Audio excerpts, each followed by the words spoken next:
Hey, I want to thank you guys for tuning in. My name is Andre Rivers. I'm the founder of RIFL Corp. Today I want to introduce you guys to a new segment we're going to be doing on this channel. It's called the Mentor Corner. In this segment, we're following around different individuals from different fields and different practices to basically see what do they have to deal with financially in order to establish, begin, and to basically maintain their business, and what are some of the pitfalls and downfalls that they wish they wouldn't have had to go through financially, and also some of the things they wish they knew financially before they began their business. So it's basically just picking the brains of different professionals and different entrepreneurs in different fields of what financially they had to deal with or had to basically manage in regards to their vocation. So our first episode, we basically was able to meet up with Roger Beckwith, who is the owner of a professional basketball team called the Philadelphia Cannons. They play in the ABA, which is one of the first basketball leagues in America, and is also one of the biggest basketball leagues. And he's basically been establishing his business for a couple years now, and we basically got a chance to pick his brain while we were out in Pittsburgh for a basketball game.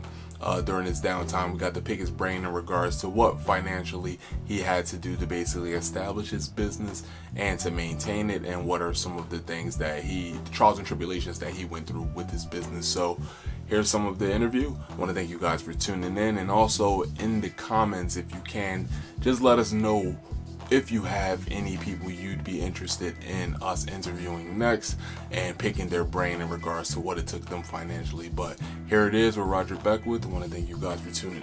All right, I want to thank you guys for tuning in to another episode of the Mentors Corner. This is Andre Rivers. We're here today with Roger Beckwith, and he's going to just discuss a little bit of what it takes to basically run a professional basketball team and some of the trials and tribulations that he went through in order to get started. So let's first begin. Nice to meet you, Roger. How's everything? Thanks for having me. It's passion driven. Yes. All this is passion driven. But it's been a journey.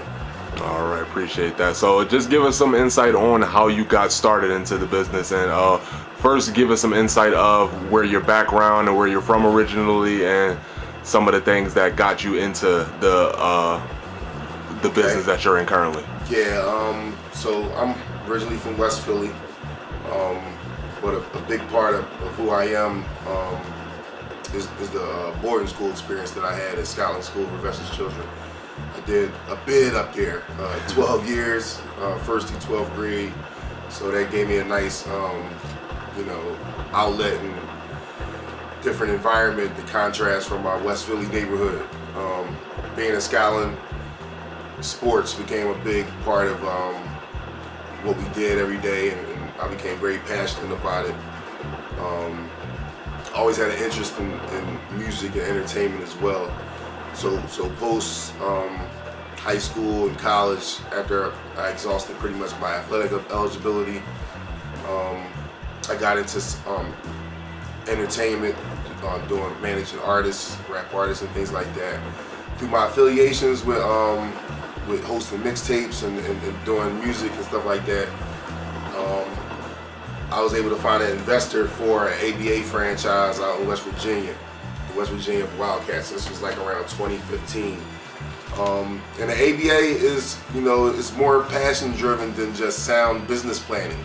It's a tough market, but there still is a market there for it. So that 2015 investment didn't really give me a nice ROI that I was looking for. Mm-hmm. So I was able to negotiate getting the Philly market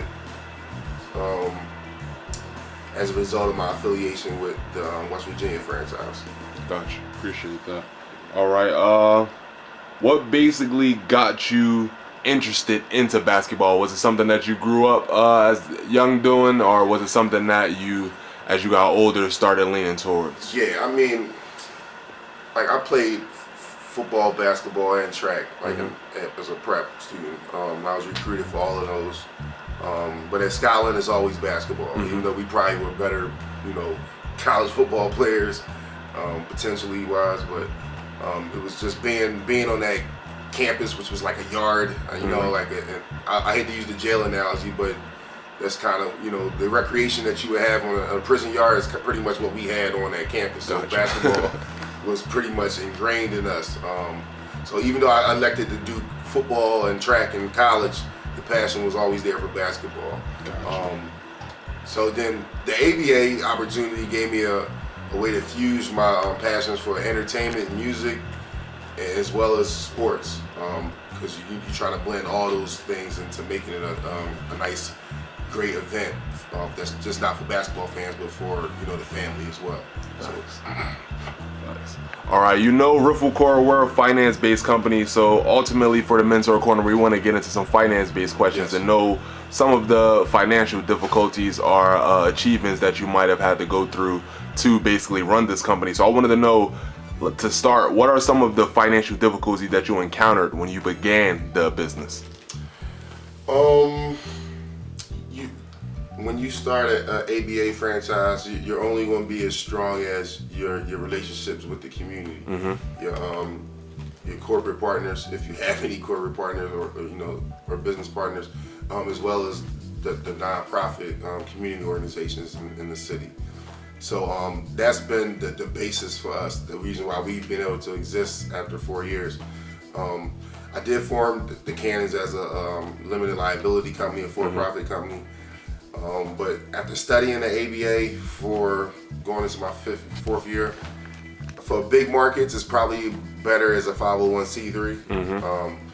And I'll probably be evolving in that direction. But there's significant overhead with running an ABA franchise. But the opportunity is there because our brand has been steadily growing over the past 4 years. So leveraging that, that branding and helping other businesses get exposure and awareness and ultimately more revenue. That's where we've been able to get some good corporate partnerships, and that's what allowed me to still be in business today. Got you.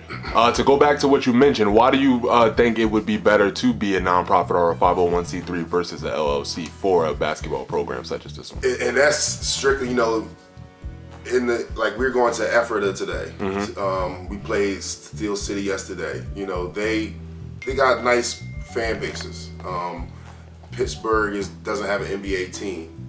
The small markets don't have all the competition for customers that you have in a big market. So in Philadelphia, you got the Big Five, you got the Sixers, our high school seniors popping. It's a lot of programming around basketball, so tougher sell. But there is a lot of community organizations and nonprofits and small businesses that need awareness and need the opportunity to get more customers. So that there's an opportunity for us there. I just feel like it'll work better from a nonprofit side because of the so much competition basketball-wise in our area. Gotcha, that makes sense. All right, how did managing your finances correlate with managing your emotions through the ups and downs of running the Cannons? I mean, with any business startup, generally you're going to lose money for the first 3 years. So you try to, put the business in the context of that. When you putting out $400, $600 overhead to run a game, then you gotta at least make that back just to, to break even. And there's been a lot of games where I got nowhere near close to that. So it gets frustrating. Within our ownership group, we got a little motto: success equals effort plus don't give up. So that's pretty much been the passion that's been, like, when you look at the bottom line sometimes, and you like, I probably need to cut my losses right now. It's that's been giving me passion to keep going. And then, it's like a cosine curve. It's up and down. Like, it's been a lot of other teams in our area, and some people say, wow, it's more teams in your market, but that also gives us an opportunity to build more rivalries, which, so we have better attendance that way through building through those rivalries. So there's definitely an opportunity there, but we really got to burn both ends of the candle and leave no stones unturned to really try to make it work. Gotcha. All right, and I wanted to know, what are some of the things you wish you knew beforehand that would have basically increased your likelihood of success initially? Well, in our community, and this is why I love what you do, financial literacy isn't really taught. We get a lot of stuff in school that it's nice to know, and it's impressive when you pass a test or something, but it's not really practical. So I had to, with learning business planning and how to write a business plan and all that, I had to start back with financial literacy, basic financial literacy. So, but it's kind of similar, like budgeting and things like that. So that's real important with doing an ABA season, because there's just periods of time where the money isn't coming in, so you really got to manage things and then plan for the entirety of the season. And also, we got to work more during the off season. I've been trying to make us more of a service-oriented organization, and that's been appeasing to some of the corporate partners and nonprofits that I partner with. So it's definitely been a grind, but just being strict to the budget and being real disciplined in that, and really doing good outreach as well. All right, and what are some of the darker moments of your journey that you use as motivation daily?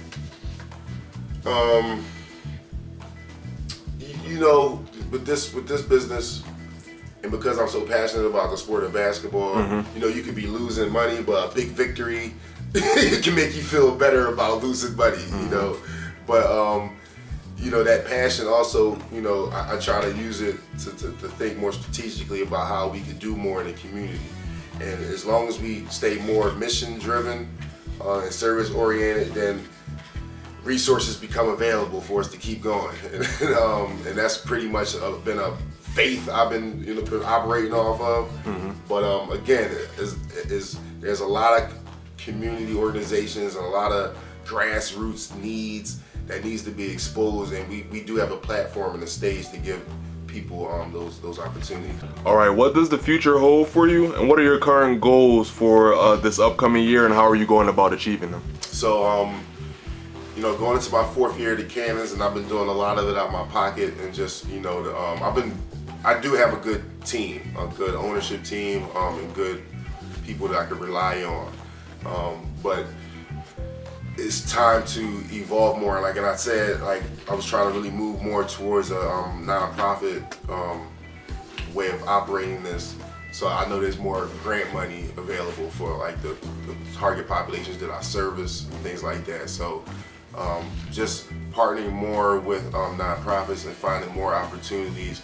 I had a partner team called the Philly Stunners as well with the Philly Cannons, so we'll probably be bringing them back, and they'll be the 501c3 version of this.